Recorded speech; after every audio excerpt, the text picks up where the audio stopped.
Welcome to El Regnum channel. If you are new to this channel, please do not hesitate to click subscribe and hit the notification bell for you to be more updated of the coming videos.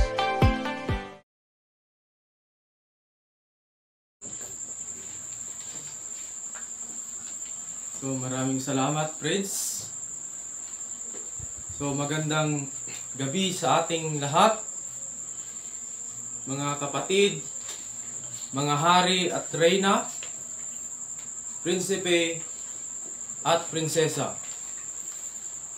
So bago po ang lahat, ay nais ko munang magbigay pugay sa aming mahal na dakilang guro, ang aming Supreme Founder of the Kingdom of God, His Majesty, Supreme King Philemon Ondok Riambunansa.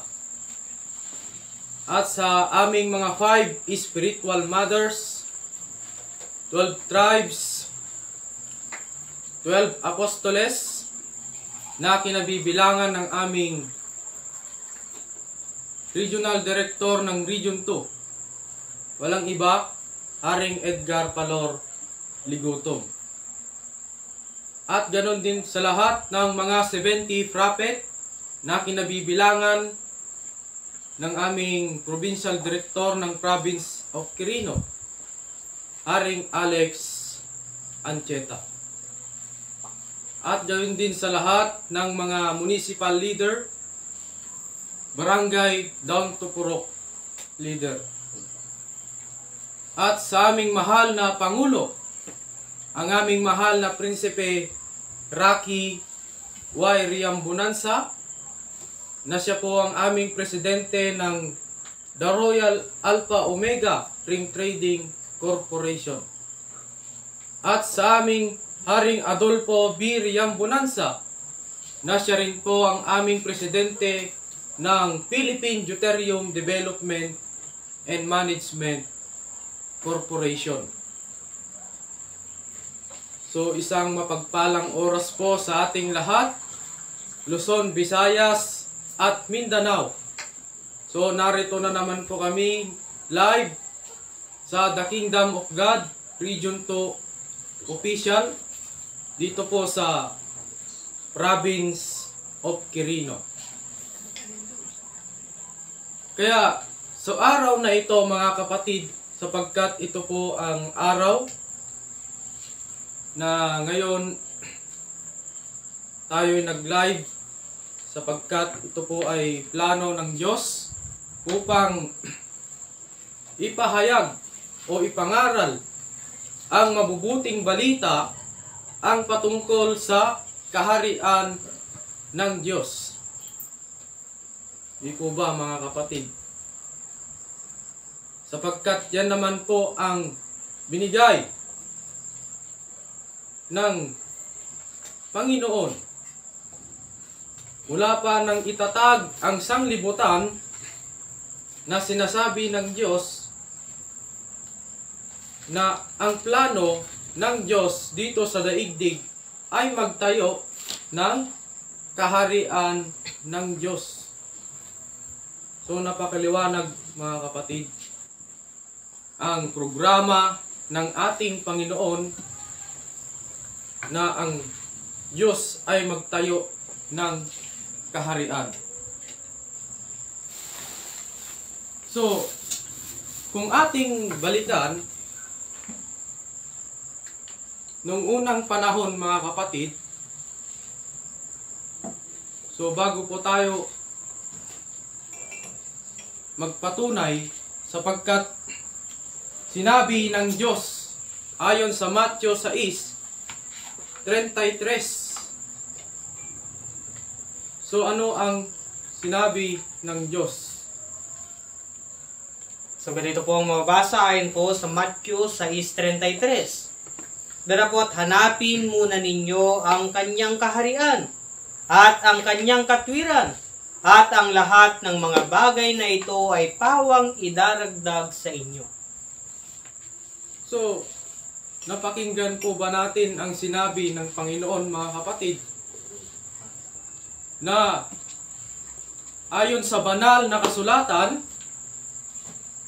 datapwat hanapin muna ninyo ang kaharian ng Diyos at ang kanyang katwiran, at ang lahat ng mga bagay na ito ay pawang maidaragdag sa inyo. So, ano po ang ating naintindihan, mga kapatid, doon sa binanggit ng Diyos? Sapagkat pinapahanap man ng Diyos ang kanyang kaharian. Di po ba?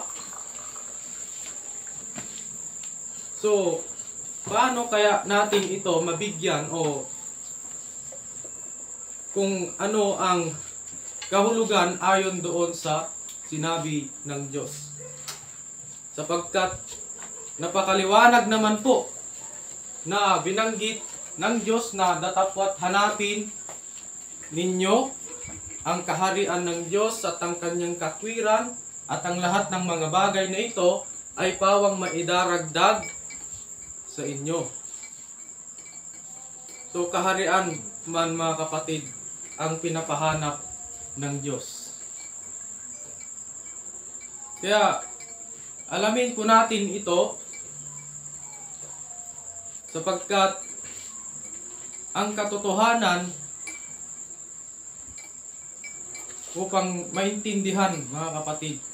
Ngayon, kung ating balikan sa panahon ng ating Panginoong Hesukristo, sapagkat nung siya'y nangaral ng tungkol sa kaharian ng Diyos doon sa bansang Jerusalem,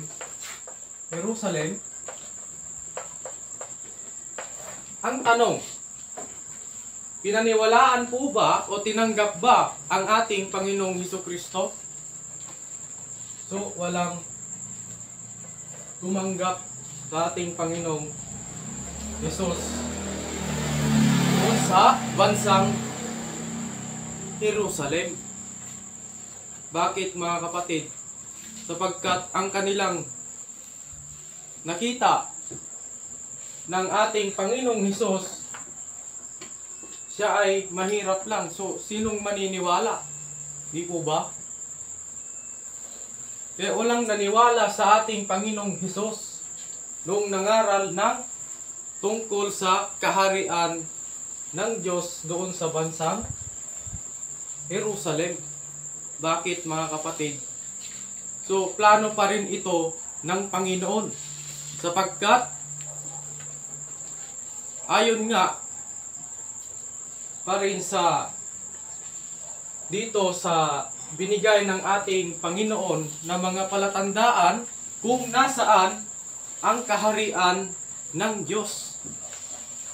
Di po ba? Kaya, doon sa panahon ng ating Panginoong Hesukristo, ay ang mga tao hindi siya tinanggap, at higit sa lahat, mga kapatid, ano ang ginawa sa ating Panginoong Hesus? Siya ay ipinako sa krus. Siya po ay pinako sa krus. So, Diyos na yon, di po ba? Kaya walang tumanggap sa ating Panginoong Hesus sapagkat siya ay pinako sa krus. Kaya, ano ang sabi ng Panginoon, mga kapatid? Ayon sa banal na kasulatan sa Matthew 21:43. Ano ang sinabi ng Diyos? So ganito po ang mababasa ayon po sa Matthew 21:43. Kaya nga sinasabi ko sa inyo, aalisin sa inyo ang kaharian ng Diyos at ibibigay sa isang bansang nagkakabunga. Napakaliwanag po ang nabasa doon sa banal na kasulatan. Bakit? Sabi ng ating Panginoong Hesus doon sa bansang Jerusalem, sabi ng Diyos, datapwat aalisin sa inyo ang kaharian ng Diyos at ibibigay sa isang bansa. Doon sa isang bansa, mga kapatid. So, bansa ang pinagbigyan ng Diyos ng kaharian. So, wala naman pong binanggit ang Diyos na ang kaharian ay ibinigay doon sa kataas-taasan, kundi ang kaharian ng Diyos ay ibinigay sa isang bansa. So, maliwanag mga kapatid na doon lang sa isang bansa ibinigay ang kanyang kaharian. Kaya yan po ang ating dapat unawain kung nasaan o kung ano nga ba itong kaharian ng Diyos at kung nasaan ang kaharian ng Diyos. Di po ba? Kaya kami po ay nagpapasalamat sa ating lahat at higit sa lahat sapagkat ito po ay plano ng aming mahal na dakilang guro, ang aming mahal na Haring Pilimon Ondok Riambunansa, na ibinigay ang mga palatandaan at mga pagpapatunay ang tungkol sa kaharian ng Diyos. Kaya ngayon mga kapatid, papatunayan ko po sa inyo na ang bansang Pilipinas ay dito talaga ang kaharian ng Diyos. So ayon po yan sa panglimang pagpapatunay na mababasa sa Matthew 22:23 hanggang 30. So anong sabi ng Panginoon? So ganito po ang mababasa ayon po sa Matthew 22:23 hanggang 30. Nang araw na yaon ay nagsilapit sa kanya ang mga Sadusyo na nangagsasabing walang pagkabuhay na maguli, at siya'y kanilang tinanong. 24. Na sinasabi, Guro, sinabi ni Moises, kung mamamatay na walang anak ang isang lalaki, ay manggagasawa ang kanyang kapatid na lalaki sa asawa niya, at magkakaanak sa kanyang kapatid na lalaki. 25. Nagkaroon nga sa amin ng 7 magkakapatid na lalaki, at nangagasawa ang panganay at namatay. At sapagkat hindi siya'y nagkaanak, ay iniwan niya ang kanyang asawa sa kanyang kapatid na lalaki. Gayon din naman ang nangyari sa pangalawa at sa pangatlo hanggang sa 7. At sa kahuli-hulihan nilang lahat ay namatay ang babae. Sapagkat sa pagkabuhay ng maguli, sino kaya doon sa 7 ang magiging asawa? Sapagkat siya'y naging asawa nilang lahat. Ngunit sumagot si Jesus at sinabi sa kanila, nangagkakamali kayo sa hindi pagkaalam ng mga kasulatan, ni ng kapangyarihan man ng Diyos. Sa 30, sapagkat sa pagkabuhay na maguli ay hindi na mga gaasawa, ni mga pag-aasawahin pa, kundi gaya ng mga anghel sa langit. So tignan po natin mga kapatid, ang nabasa doon sa banal na kasulatan ayon sa Matthew 22:23 hanggang 30. Para malaman po natin kung nasaan na nga ba ang kaharian ng Diyos, sapagkat ang kaharian ng Diyos ay inalis sa bansang Jerusalem at ibinigay sa isang bansa. So bansa mga kapatid, ang tinutukoy ng Diyos kung nasaan ang kaharian ng Diyos. So ano ang ating napakinggan mga kapatid? Na sinabi ng Panginoon na ang babae ay nag-asawa ng 7 magkakapatid. Di po ba? So ngayon, kung isipin natin na kung makakakita po tayo, halimbawa ng isang babae na sa literal na kalagayan, ano kaya ang ating magiging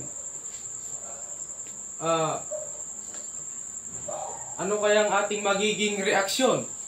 dito sa nabasa sa banal na kasulatan, mga kapatid. So, malaswa di po ba? Kung sa literal. Bakit, mga kapatid? Sapagkat ito man po ay talinhaga na ginamit ng Diyos. Ito po ay parabol na ginamit ng Diyos kung nasaan ang kaharian ng Diyos. Sapagkat ang kaharian ng Diyos ay inalis sa bansang Jerusalem at ibinigay sa isang bansa. Kaya po ang ating alamin at papatunayan kung nasaan ang kaharian ng Diyos. So ngayon, mga kapatid,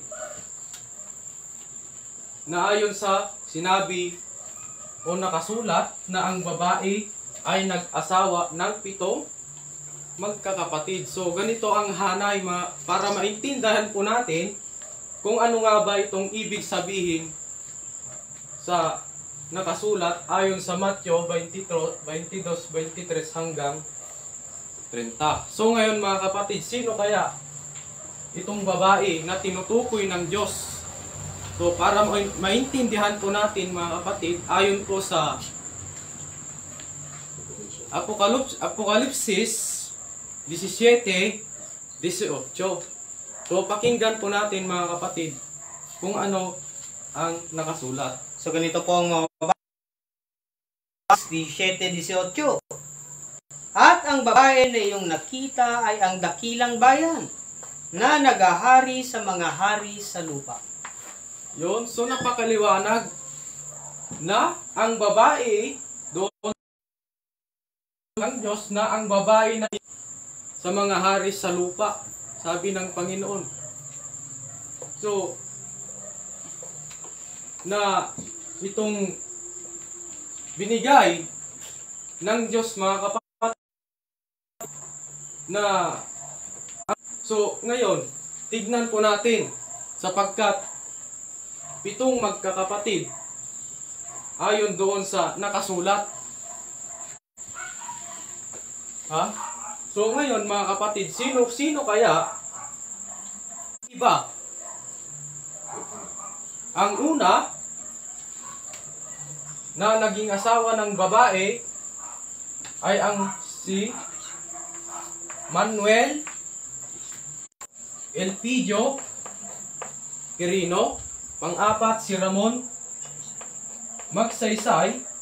At si pang-5, Carlos Garcia. At pang-6, si Diosdado Macapagal. At pang-7, walang iba, si Pangulong Ferdinand Marcos. So, ito pala, mga kapatid, ang hinula ng Diyos. Sila pala ay mga presidente na tinutukoy ng Diyos na naging asawa ng babae na siyang dakilang bayan. Sila pala ay mga presidente na ang ibig sabihin na sila ang mga 7 elected president dito sa bansang Pilipinas. So napakiliwanag po yan, mga kapatid, na kung nasaan ang kaharian ng Diyos, sapagkat ang kaharian ng Diyos ay inalis sa bansang Jerusalem at ibinigay sa isang bansang nagkakabunga, mga kapatid. Kaya ang tanong ko po sa inyo, mga kapatid, saan ito naganap? So walang iba kundi dito sa bansang Pilipinas. Pangalawang tanong, mga kapatid, nasaan ang kaharian ng Diyos? Walang iba kundi dito lamang sa ating bansang Pilipinas. Kaya hindi po ako mahiya na ipagsigaw sa ating lahat na ang bansang Pilipinas ay siyang kaharian ng Diyos. Ayon po yan sa pang-5 pagpapatunay na mababasa sa Matthew 22:23 hanggang 30. Kaya yan po ang ibinigay o aking tinalakay naman po sa inyong lahat. ang tungkol sa kaharian ng Diyos. Kaya kami po ay nagpapasalamat, Luzon, Visayas at Mindanao, sa lahat po ng sumusubaybay sa programa ng The Kingdom of God sa palatuntunang Consumatum Est. At higit sa lahat, sa amin pong mahal na dakilang guro, ang aming mahal na hari, Philemon Ondok Riambunansa, at ganoon din po sa aming mahal na Prinsipe Rocky Y. Riambunansa. So mapagpalang oras sa ating lahat, mga hari at reyna, prinsipe at prinsesa. So ngayon, bigay ko naman po sa ating hari na walang iba kundi ang ating Haring Gerson del Rosario.